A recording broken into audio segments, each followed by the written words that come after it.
Welcome to Info Live TV at our Jerusalem studio for our weekly debate. With me here is Jerrold Kessel, senior political analyst, and Yoni ben Menachem, Director General of Israel Radio.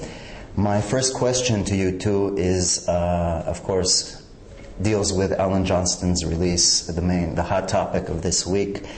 In your opinion, Jerrold, how does Johnston's release affect the issue of Gilad Shalit, and how will it affect Hamas's international standing and legitimacy? There's no doubt that the way Hamas has handled this, the Johnston affair, and making sure that under its tutelage he was released, has added to its international standing. Now, the British, for instance, who were directly affected, a BBC man, were quick to say that while they hailed Hamas's role, this did not change Hamas's standing with the British government, and the decision that has been taken in Europe to treat Hamas as a terror organization and therefore not part of any negotiations.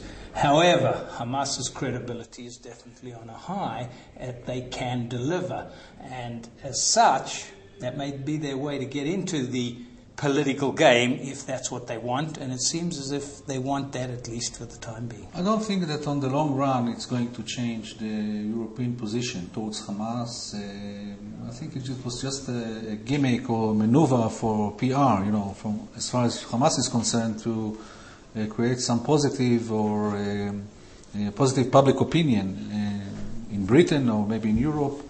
But definitely they remain a terrorist organization. I don't think that on the long run anything will change. As far as Gilad Shalit is concerned, and the chances to release him as a result of the release of Alan Johnston, I think basically the ball is in the Israeli court and not in the court of Hamas.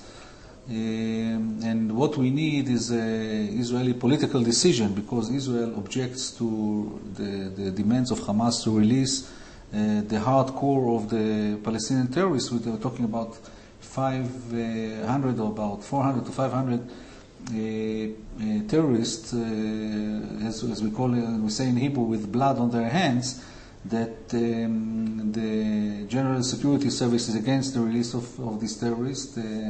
And what is needed is a political decision. If once there will be a political decision as far as the cabinet is concerned, then the release of Gilad Shalit can go ahead. But until this moment, as far as I know, the political echelon in Israel objects the release of the hardcore of the terrorists that Hamas demands, and this is why I think there will be nothing going on as far as the release of Gilad Shalit. The relevant question is again an Israeli decision as much a European and an American decision. Do we deal with Hamas at all? What Hamas has done here with Alan Johnston won't directly lead to a change, but if Hamas intends to do something different, then there will be the same imperative of Israel and of the West in general to make a decision on whether it's continuing to say Hamas never, never, never, because it is not just because of its ideology, but because of its actual designation as a terror organization. That will become the key,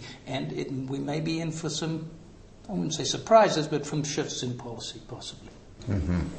Yoni, in your opinion, should Israel's response to the Hamas takeover of the Gaza Strip be limited, as it is at the moment, to diplomatic isolation, limited incursions, and strengthening Abbas in the West Bank?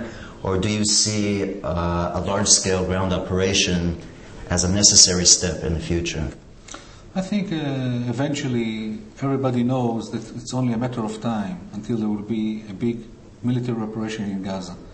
We also have to take in consideration the remarks of the new Defense Minister, Mr. Ehud Barak, who said that he wants Israel to regain its deterrence again. Okay, and Israel will not put up on the long run with what is happening in Gaza, the smuggling of the weapons, the Hamas getting stronger, Iranian experts in Gaza preparing the Hamas for a war with Israel, and so on. So it's only a matter of time, because the Hamas is making preparations on the ground, maybe in coordination with Hezbollah, that when there will be a second round with Israel, between Israel and Hezbollah in the north, there will also be some rocket attacks from Gaza at the same time, simultaneously.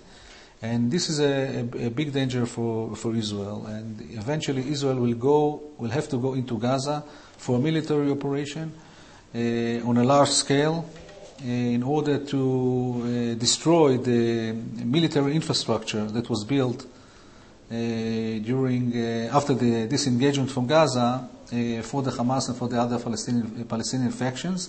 So it's a matter of time only. Right now, I think Israel will sit and wait until the right minute will come, or even if it will not be a planned moment to attack Gaza, Israel can be dragged into it. If another or some Israeli soldiers will be kidnapped by the Hamas, if there will be a rocket attack on Sderot and there will be a lot of Israeli casualties, Israel will have to respond and will have to go into Gaza. So it's only a matter of time. I think there's a consensus in Israel now that the concept of disengagement failed. Of unilateral withdrawal from South Lebanon, from Gaza, and the military contingency plans are talking about a big operation in Gaza, dismantling the infrastructure of Hamas, and then withdrawing and staying in the north of Gaza for a security zone that will guarantee that there will be no Qassam rockets towards Israel. This is the contingency plans. And I think eventually Israel will have to do it, because I don't see any other solution to dismantle the military infrastructure, which is a growing threat to Israel's security. Yeah, but then you're suggesting two things. One level is Israel will take whatever military measures are necessary to curb the Hamas threat from Gaza. Right. That's on a tactical level. That does not counter what you afterwards said, that Israel made a mistake of disengaging militarily from Gaza, and that therefore has to go back and No, I didn't say it made a mistake. I think that there is a consensus after what happened. Is that the unilateral withdrawal from South Lebanon. And I think it's improved Israel's situation no end. Okay. And I think a lot of people, there's a confusion because the rockets are flying, because it's difficult sometimes to have soldiers kidnapped across a border, that the conception of disengagement, there's a confusion between the conception of disengagement and the results on the ground, whether today, tomorrow, or even long term in the need to go into Gaza. I didn't say that it's a mistake to withdraw. I say that you have to withdraw maybe within the framework of an agreement with the other side.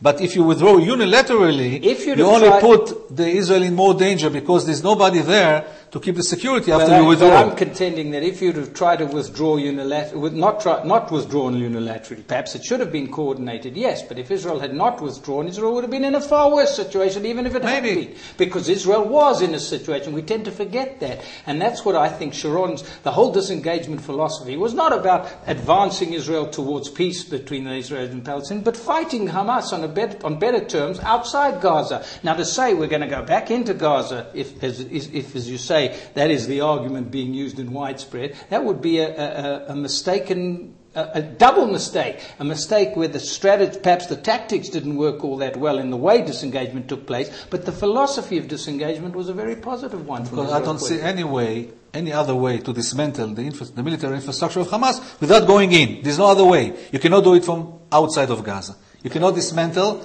the military infrastructure from outside. We're trying to do it now, and we're failing. We're not succeeding. One moment.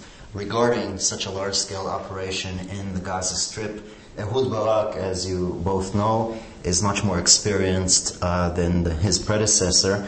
My question is, would Ehud Olmert's extremely low popularity, not to say incompetence, prevent him from approving such an operation if it were to be suggested by Ehud Barak? It's not a matter of popularity. There is, let's say, a nightmare for the political echelon. After what happened in Lebanon, the last war, and the Vinograd Investigation Committee, I think the political this political echelon now, headed by Olmert, feels that its hands are tied, and it cannot make another military operation in Gaza because of what happened in South Lebanon. Eventually, the situation on the ground and the reality is stronger than any investigation committee, and there might be a moment that the political echelon will have to make a decision to do this and to go into Gaza, because otherwise he will be compromising the Israeli security.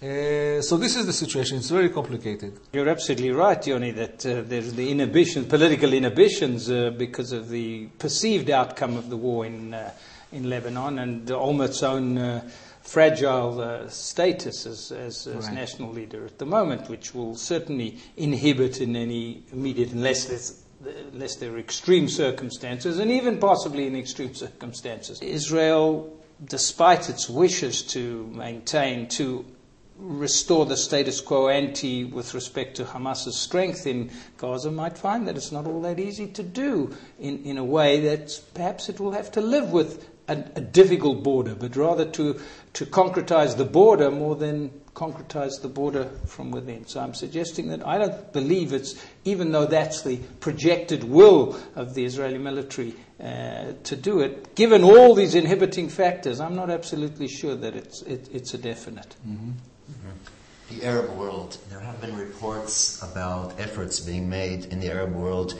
to renew the dialogue between Khaled Mashal and Mahmoud Abbas, Abu Mazen, renew the dialogue essentially between Fatah and Hamas.